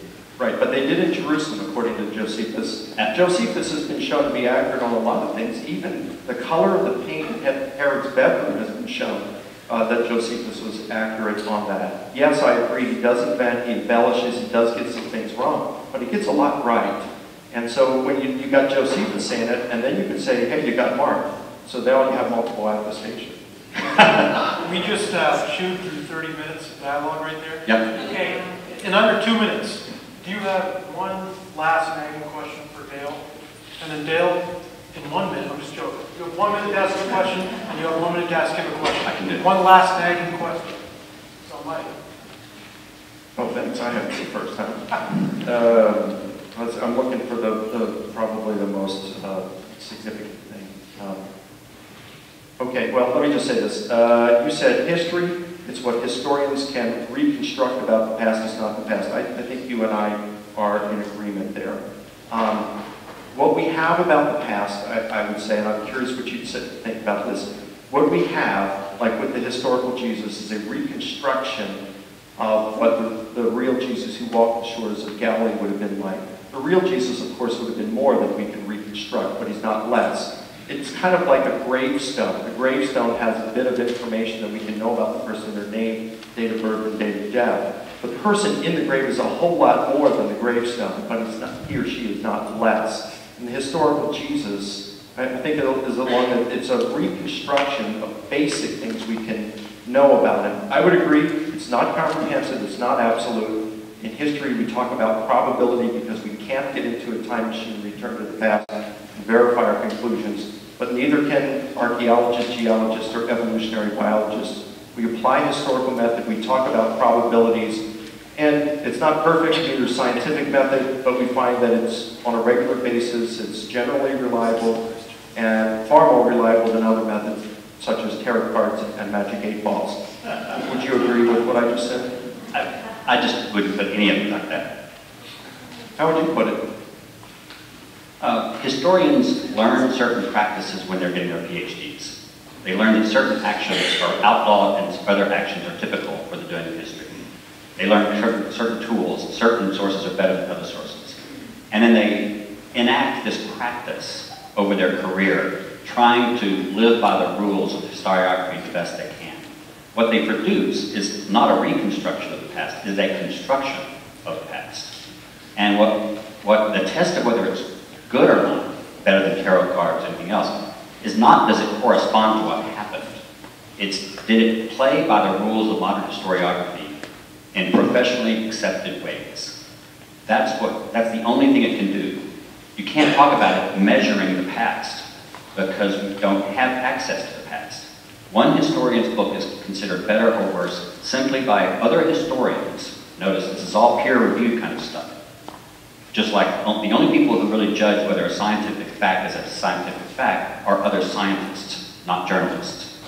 And it's the same way. So the best account of Socrates or Plato or Jesus will be what other historians believe plays by the rules of modern historiography the best.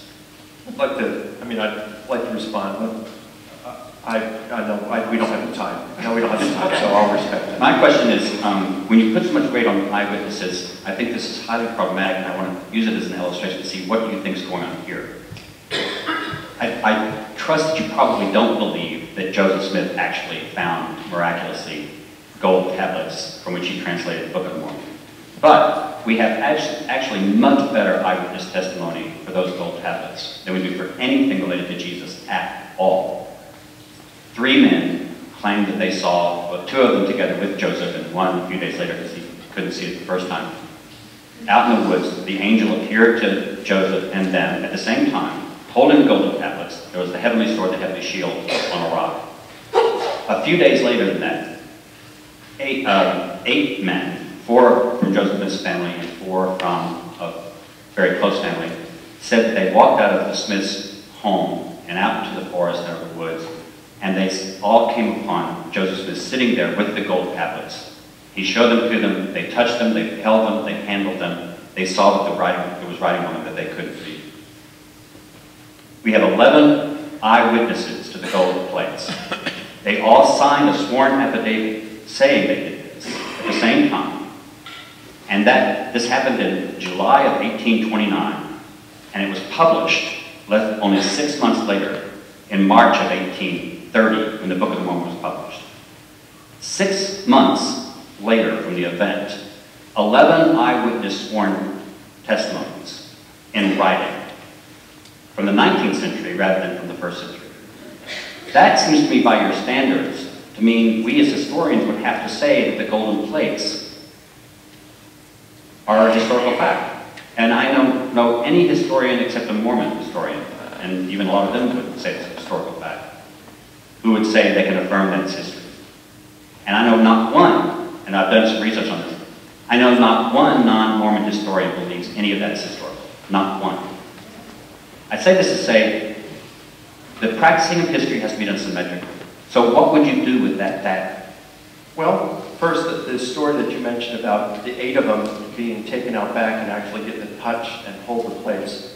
I've studied Mormonism some. I've never heard that story. Well, I'm taking it from the Richard Lyman Bushman biography, Joseph Smith, Rough Stone Roll in 2005. And I checked it with John Turner, who also has just published a book on Brigham Young and is an expert on Mormonism. Well, I haven't heard that story. The story I'd heard about how they saw it was Smith brought them into a building because they had been asking to see these plates, and it's like he wasn't shown and said, look, we want to see these. So he brings them in and he has one of these hats, top hats like Lincoln would have worn, one of these things. And he says, all right, I want you to come up one at a time and look down in the hat. That's a different story.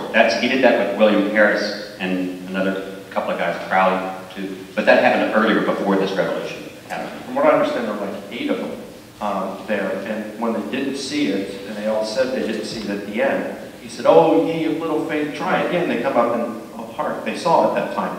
So I think it's also telling that of those 11 witnesses, shortly after Smith died, 8 of them left the Mormon Church, and only 3 of them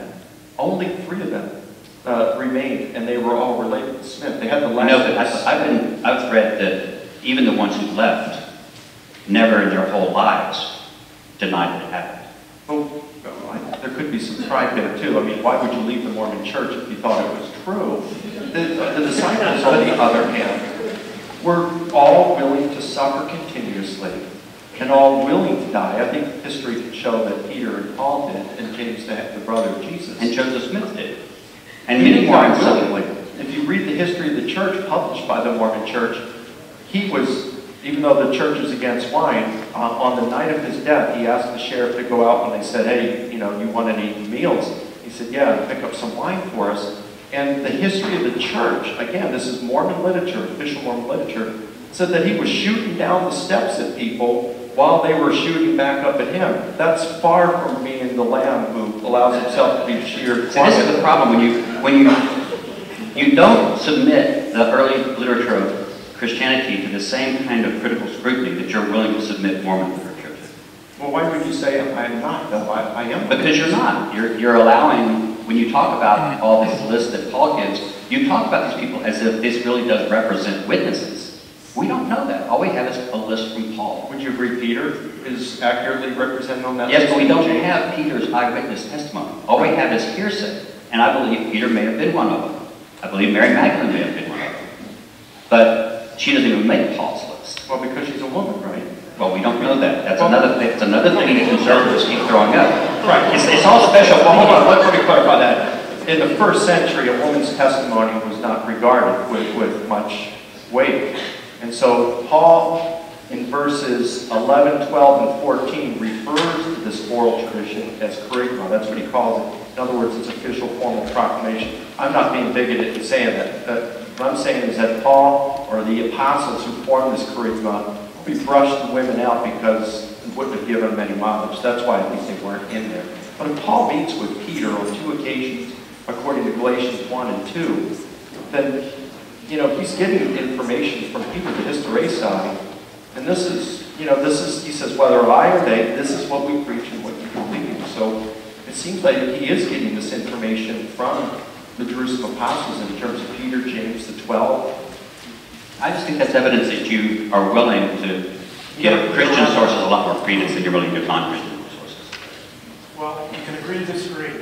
So, because of time constraints, we're going to go for about 10 minutes. Is that okay? 10 minutes of Q&A from the audience. So, those of you texting your questions, maybe a few of you guys are going to win the raffle and get your question asked. So, the first question, maybe we'll get 2 questions for each presenter. So, actually, here's a question for both of you. So you can share this one and try to make your answers concise because we like to move quickly. So, we all doubt our belief systems at times. What is the one argument against your belief about Jesus' resurrection that wakes you up in the middle of the night and causes you to raid the fridge while toting? Okay, Dale, you go first for the mic. I just don't. I don't doubt. And it's because my faith is not based on historiography. I believe my faith is a miracle. And I believe because I wake up and I still believe. And I go to church and continue to find my liturgy meaningful and my prayers meaningful and my community meaningful. And I believe that abiding faith is just a gift from God, and I just take it as grace. And I really don't, I don't bother with doubting the resurrection of Jesus. I wish I could say the same. I wish I had that kind of a personality. I don't, and I doubt perpetually. And I have come to understand it's just the way I'm wired. It's the way I'm wired emotionally. And I began to recognize that. I figured when I finished my 700-page book, I'd never have doubts again. But shortly after that, I found myself doubting, and I said, why am I doing this? And it's because it became a habit. and you just don't turn it off when you put the period at the end of your investigation. The thing that keeps me up at night sometimes, and it doesn't happen nearly as often as it used to, would be, what if I'm wrong? I still ask that question. What if I'm wrong? What if I've done my investigation with at least the greatest amount of objective integrity that I could muster. I'm not saying I was completely unbiased, nobody can be. But I tried, I really tried, and I have a very clear conscience on that. But it's like, what if I'm wrong? What if I'm missing something? And that's the thing that causes me to rage and freak at night. That's a great question. So, one more question for each of you. This one is for Mike. When Jesus cries out, and the scriptures say that, I think you've heard this one before, say that the tombs were open and the bodies of saints who had fallen asleep were raised, how can Jesus be the first fruits when he had not yet been raised? Yeah, that's a great question. It's asked a lot, and I got in trouble last year for my my proposed solution with some of those on the far right. I think, as I read through the Greco-Roman and Jewish literature, I see a lot of the same kind of stuff happening at the death of Julius Caesar, where pale phantoms were seen walking around at dusk, Mount Etna erupted, there were fightings in the heavens, a stream stopped flowing, black intestines were found outside of cattle. You find similar kind of thing when Julius Caesar invaded Egypt, as reported by Dio Cassius. When Claudius Caesar died, Dio reports this. Tacitus and Josephus report various important, interesting things that happened prior to the destruction of the temple in Jerusalem. Josephus says a cow gave birth to a lamb. I mean, you see these kinds of things, and I think that this is kind of, it's hard I call it poetic or apocalyptic language. I don't know what you label it, but I don't know that these things were intended, these kind of things, because we see it a lot in the literature that surround things like the death of Caesars and great kings. It's kind of, in my opinion, I think it could very well be, though I'm not certain, I think it could be some kind of special effects meant to emphasize the death of the king. So I don't know, and I'm just saying, I don't know if Matthew intended for us to interpret those raised saints in a literal sense. If he did, you do have the problem that you mentioned. Christ is the first fruits, what about them? The only way you could get around that, if you hold that these were literally raised from the dead, would be to say they were raised in a body like Lazarus. But that means they're going to die again. That means they need food, they need shelter, they need clothes. And I'll bet they have some really cool stories to talk about of what happened in the past. But we don't hear anything about like that from the early church fathers. So I do have my question about it. There is one interesting thing, and that is when Kim Jong-il died December of last year, similar phenomena were reported coming out of North Korea. A crane, a bird, was seen bowing in sorrow at the statue of Kim Jong-il's father. The mountain on which Kim Jong-il was said to be born, there's a lake at the foot of that, and there was very thick ice because it was winter, and it said the ice cracked and it was heard from miles away, and there was some glowing letters and on the mountain that said something about Kim Jong-il, something about being divine, or something like that, and then it vanished at sunset. So are we really, did the North Korean government mean for this to be interpreted literally? I don't know. It's just kind of hard to understand. But we see these things even happening today in some cultures like that. So I don't know how to really interpret it, but I suspect that what we may be seeing here is some special effects that's common in the literature. Thanks, Mike. Okay, the final question is for Dale. According to the Gospels, Jesus healed the sick and raised people from the dead. Do you think these resuscitations influence how the disciples interpreted the Easter event? Yeah, I think they definitely affected the interpretation.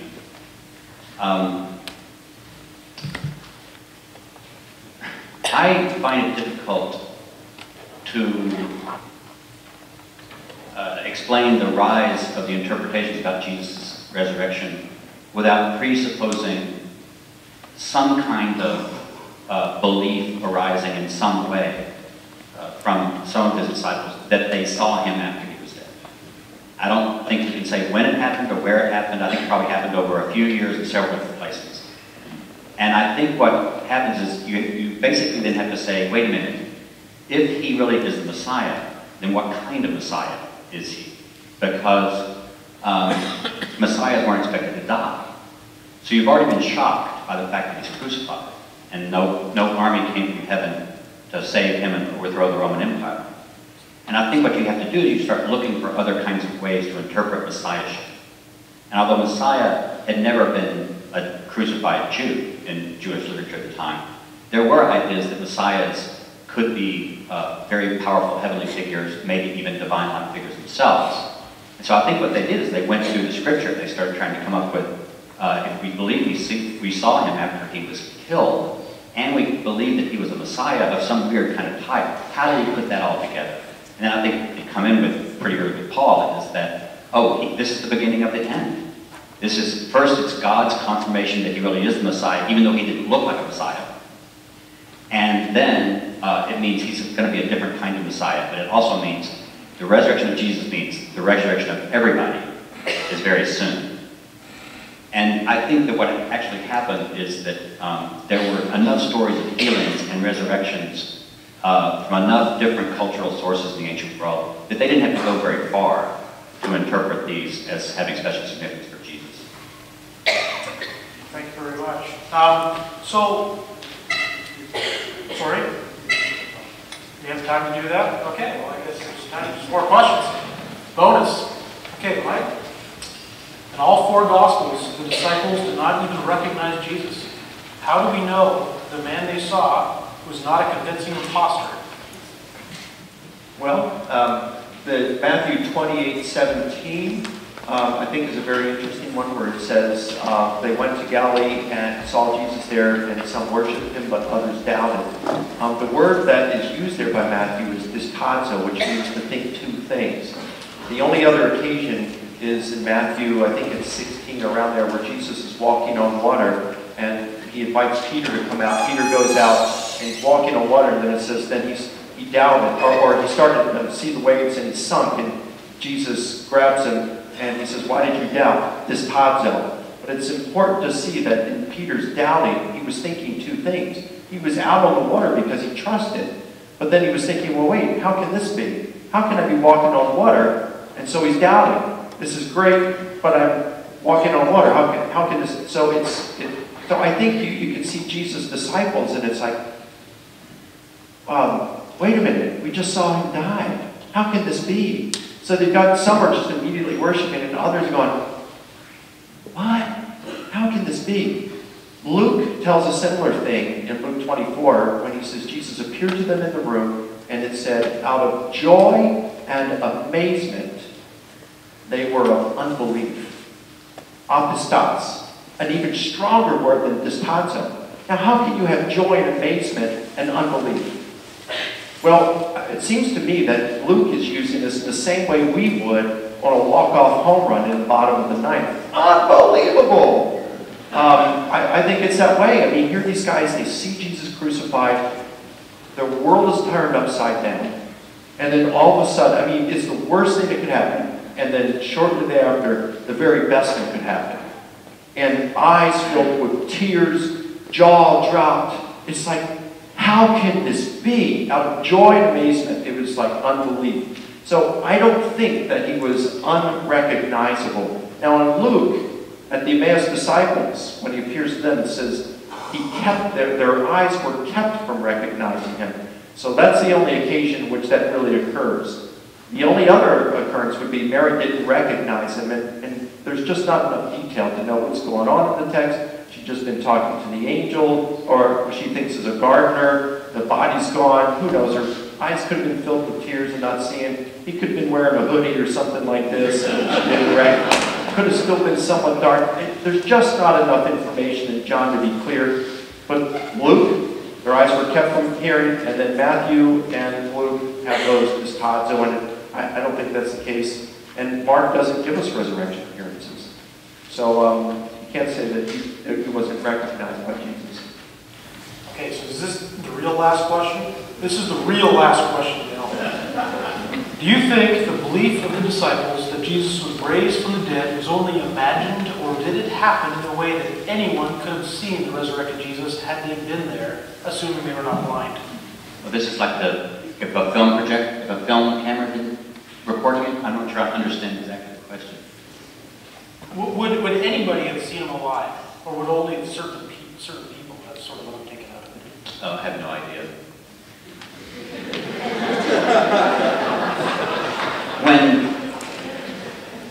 I believe that what makes me a historian is that there are just certain things that I'm willing to say rise to the level of history. One of those things is Jesus was raised from the dead. The other is God did it. That's why I have no idea what these people either saw. I sometimes imagine it was kind of like the end of Jesus of Montreal, where, you know, they see a shadowy figure and they say, I've seen him as the Lord, because of course they wanted to. They loved him. I sometimes imagine that's what happened. Sometimes I imagine that some people had some kind of actual visionary experience. I'm enough of a religious studies scholar from a comparative point of view to say I don't feel any need to doubt the reality of religious visions on the part of some people. That's all I can say as a historian. What makes me a Christian, I believe, is the one thing I'm going to say is whatever they think they saw, God didn't. Even if they saw a light and believed it was the resurrected Jesus, God caused them to believe that. Now, I can't say that as a historian, but I think that's the difference between me and a non-Christian historian who won't say that much. What I will say is, I don't know what happened, and I don't really care what happened.